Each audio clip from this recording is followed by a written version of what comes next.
김현미 국토교통부 장관이 충북을 찾았습니다. 충북선 고속화와 강호 쪽 연결 의지를 밝혔습니다. 청주 지역 화폐가 8년 만에 부활합니다. 사용처를 대폭 늘렸습니다. 수능시험 가채점을 한 수험생들의 반응이 엇갈렸습니다. 대체로 무난했다는 평가지만 까다로웠다는 반응도 적지 않습니다. 여러분 안녕하십니까? 계속해서 충북 지역 뉴스입니다. 정부의 예타 면제 사업으로 확정된 충북선 고속화 사업이 연결 문제에다 구불구불한 선형을 곧게 펴는 문제까지 적지 않은 난관에 봉착해 있는데요. 김현미 국토교통부 장관이 오늘 제천을 방문한 자리에서 강호축 철도의 연결 의지를 밝혔습니다. 임용순 기자입니다. 김현미 국토교통부 장관이 오늘 제천역을 전격 방문했습니다. 철도와 도로 등 지역 현안 청취를 위해 지역 국회의원의 요청으로 긴급히 마련한 자리입니다. 김 장관은 먼저 신축 중인 제천역사 공사 현장을 둘러보면서 선상 육교 설치와 진입도로 확장 공사의 진행 상황을 보고받았습니다.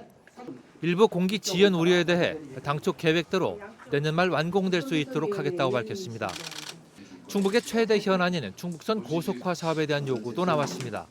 우리 충북선 고속화 문제, 또 이 고속도로 문제 등등이 우리 제천의 지역민들의 이익이 되는 방향에서 적극적으로 좀 검토해 주실 것을 다시 한번 강호하게. 충북선의 경부선, 중앙선 연결 등 당초 정부 계획안에 빠진 핵심 부분을 현재 진행 중인 기본 계획 수립 용역에 반영하겠다는 의지를 밝혔습니다. 고속화 철도가 다니기에는 노선에 약간의 문제가 있지 않나라는 제천의 문제 제기가 타당한 것 같습니다. 강원도, 충청도, 호남이 긴밀하게 고속철로 연결될 수 있도록 저희들이 기본계획 설계하는 과정에서 적극적으로 반영하도록 노력하겠습니다. 특히 삼척 연박 구간의 선형 개량 사업 등은 고속화 사업의 필수적인 요소라고 보고 지역이 요구하는 대로 기재부와 협의하겠다고 덧붙였습니다. 함께 자리한 코레일과 철도시설공단에서는 신형 고속기관차인 EMU 250 투입이 지연되는 문제에 대해서 곧바로 투입이 가능토록 하겠다고 전했습니다. 반쪽짜리 충북선 고속화 사업이라는 혹평과 우려 속에 주무부처인 국토교통부 장관의 현장 방문과 발언이 지역에 가져올 변화에 기대가 모아지고 있습니다. MBC 뉴스 임용순입니다. 이시종 충북지사와 최문순 강원지사가 국회를 방문해 시멘트 지역자원시설세 신설을 호소했습니다. 이시종 최문순 지사는 전예숙 국회 행정안전위원회 위원장 등을 만나 지방세법 개정안이 조속히 국회에서 처리돼야 한다는 입장을 전달했습니다. 지방세법 개정안의 핵심 내용은 시멘트 생산량 1톤당 1,000원을 과세하는 것으로 개정안이 통과되면 충북에서만 연간 200억 원, 전국적으로 500억 원의 세수 확보가 가능합니다. 오는 19일에 열리는 국회 행정안전위 법안심사소위원회는 이 개정안을 심사할 예정입니다. 충청권 이전 공공기관의 지역인재 의무 채용 범위를 확대하는 혁신도시법 시행령 개정에 맞춰 내년 상반기에 합동 채용 설명회가 열릴 전망입니다. 충청권 4개 시도와 국토부는 개정 혁신도시법이 시행되는 내년 5월쯤 51개 공공기관이 참여하는 채용 설명회를 충북과 대전, 충남에서 3차례 열기로 합의했습니다. 지난달 국회를 통과한 혁신도시법 개정안과 이에 따른 시행령이 완성되면 충청권 대학 졸업생들은 4개 시도에 산재된 공공기관 51곳에서 취업 혜택을 받을 수 있습니다. 올해 수능시험은 수학을 빼고는 지난해보다 대체로 무난했다는 평가가 나오고 있습니다. 하지만 최상위권을 제외하면 쉽지만은 않았다는 수험생들도 많아 중상위권을 중심으로 진학지도에도 어려움이 예상되고 있습니다. 김영일 기자입니다. 수능시험 가채점을 마친 수험생들의 표정이 엇갈립니다. 이번 수능이 대체로 무난했다고 평가하면서도 까다로운 문제도 적지 않았다는 반응입니다. 그러니까 다른 난이도는 전체적으로는 올라갔지만 최고 난도 문제 난이도가 떨어져서 엄청 어려운 시험은 아니었던 것 같아요. 문제가 어려웠던 것 같아요. 시험 푸는데 시간도 많이 걸리고 그래서 이번 수능이 저번보다 저는 좀 어렵다고 생각했어요. 그래도 수학을 제외하고는 대체로 지난해 수능보다는 평이했다는 반응이 많았습니다. 문제는 어려웠다는 평을 받는 수학. 때문에 최상위권은 변별력이 커졌지만 상위권과 중위권의 경계가 흐려질 것으로 분석됩니다. 중위권에서 중상위권 학생들 좀 비슷비슷한 점수대가 많이 있어서 좀 좋은 진학 지도를 위해서 어떻게 지도를 해야 될지를 고민해봐야 될 것 같습니다.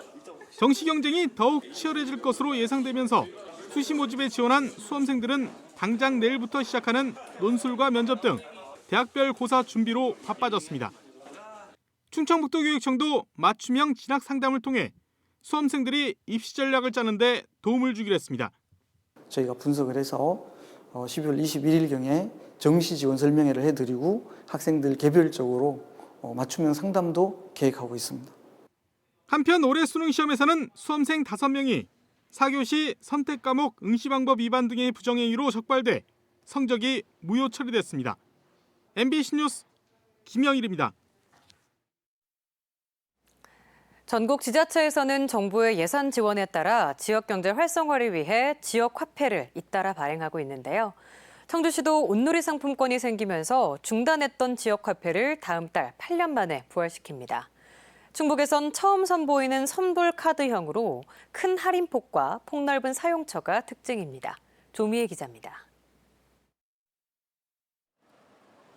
다음 달 17일 발행될 청주의 지역화폐 시안입니다. 선불카드형으로 이름하여 청주페이. 휴대전화 애플리케이션이나 일부 은행을 통해 카드에 한 달 최대 50만 원을 충전해 사용합니다.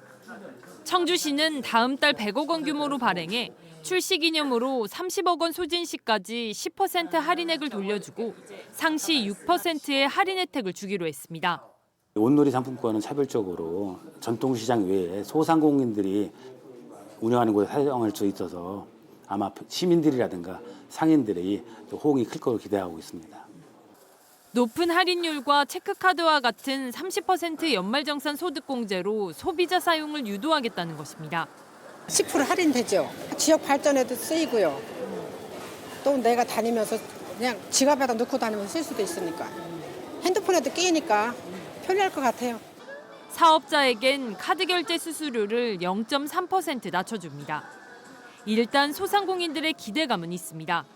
99%가 전부 거의 카드니까는 아무래도 수수료를 좀 작게 해주시면 아무래도 도움이 많이 될 것 같습니다.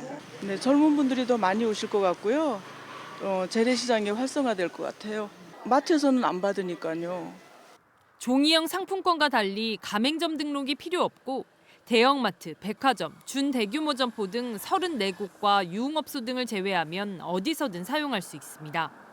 음식점과 카페, 전통시장, 편의점, 병원, 약국, 학원 주유소 등 사용처가 다양하고 프랜차이즈 체인점도 카드 단말기 주소지가 청주면 사용 가능합니다. 카드 발급, 홍보비 등 초기 비용과 일종의 할인 보조금 등 들어가는 예산은 10억 원. 이 중 국비가 4억, 도비가 1억, 시비가 5억 원이 들어갑니다. 정부 지원금이 끊기면 자연스레 지속 여부가 불투명해질 수 있다는 맹점도 있습니다. 청주시는 이러한 우려에 대해 당분간 발행 규모를 제한해 추이를 살펴보고 향후 소상공인의 카드 수수료 0%대를 위해 추진된 제로페이와의 연계 방안을 모색하겠다고 밝혔습니다. MBC 뉴스 조미애입니다. MBC 충북의 특집 다큐멘터리 살처분 신화의 종말이 2019 방송문화진흥회 지역 프로그램 대상에서 TV부문 은상을 받았습니다. 지금까지 충북 지역 뉴스였습니다. 고맙습니다.